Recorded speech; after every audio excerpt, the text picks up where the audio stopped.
Your Minnesota Vikings are currently in sort of a snug cap situation, currently $24 million over the cap. But as we pointed out, there are lots of ways that the Vikings can move on from some veteran contracts and free up an absolute ton of cap space. So I'm not necessarily too worried about it. And the Vikings should and could be in the market for, again, not looking for the major blockbuster free agent where you just overpay for a guy for what he's done versus what he's going to do, but supplementation is key in free agency, and you can sign for need. That's exactly what you do in free agency, as opposed to the draft when you should just take the best player available. The free agency is a tax on teams that can't draft well, so you don't build the team through free agency, but you can supplement it, and the Vikings could and should find a couple of mid-level free agents that can certainly help the Vikings moving forward. So here's my 5 favorite at this moment in time. Now, before we get into prices, because some of the prices you're going to be like, we're going to pay that much for a player XYZ. Number one,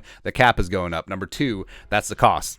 Free agency is a tax on teams that can't draft well. And you look at some of the contracts that were doled out last season. So Sedarius got $14 million average on his contract. Could have been 7 since he had one really half of a good season. That's mean. Gronklin got $6.75 million average in free agency. Harrison Phillips is signed for $6.5 per. So, given inflation, even after only 1 year, so like some of the numbers that we're gonna be throwing out aren't insane. Like Mason Cole got 5.25. Xavier Woods got $5 million per year. Jordan Hicks got paid $5 million per year. So, so again, don't freak out. Again, here are 5 mid-level free agents that we really enjoy for the Vikings. First up, offensive guard Dalton Risner, coming out of Denver, 27 years young, the pride of Kansas State, 6'5", 312, second rounder in 2019, 72.6 PFF pass blocking grade this season. Now, he's only played left guard.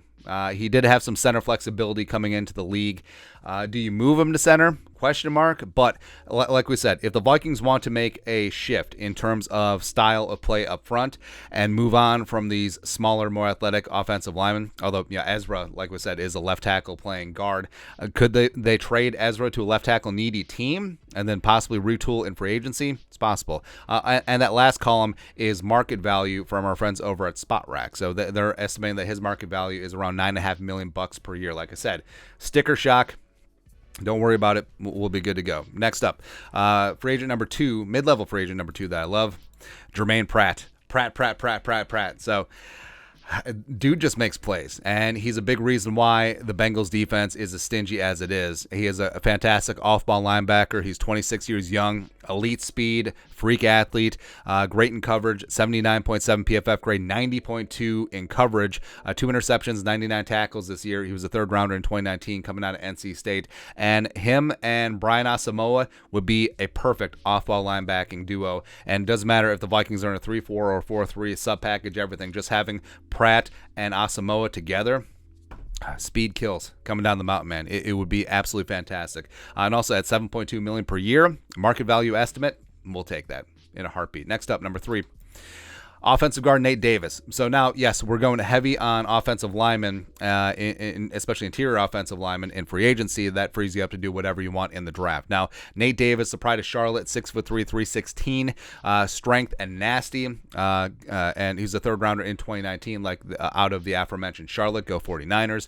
Now he's played all at right guard for Tennessee, and I don't think that Ed Ingram should just be handed the starting right guard job next season, even though, like we said, Ed Ingram does not fit into the mold of that outside zone, small athletic offensive lineman, but he should have to compete for his job. Like, yes, he played every single snap this season, but that wasn't necessarily a compliment. And Nate Davis would bring some attitude and some anchor to this team at $7.4 million per season. I think that is a value at twice the price. Well, maybe not twice the price. You know what I mean? Next up, value for agent number 4, mid-level free agent number 4, defensive tackle Sheldon Rankins. Now, yes, Sheldon a little bit longer in the tooth at 28 years young, going to be 29 soon. Also, his market value is estimated at $7.3 million, but the lack of interior pressure has been greatly disturbing. And you'll remember, like Sheldon Rankins, when he was with the Saints, where he came into the league as a number 12 overall pick in 2016, like he gave the Vikings problems. Like he was a perennial 45, 50 pressure a season guy, and he would just blow up that B gap as a 3-tech. This year on that Jet stack defense, he had 25 pressures and 4 sacks, 73.1 PFF grade, so he can still bring it at his age, and I think that he does bring some leadership. I do think that if the Vikings revert to an even man front, so 4-3, having a 3-tech like Sheldon Rankins in the building would certainly be fantastic, especially if they do end up moving on from Diesel Dalman Tomlinson, unfortunately. Lastly, mid-level free agent number 5 that I want on the Vikings, slot cornerback Tavere Thomas. So coming in from the Texans, 26 years young.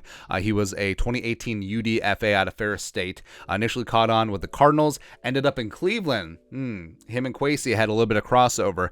He's 5'10", 205, 70 PFF grade this year, all in the slot.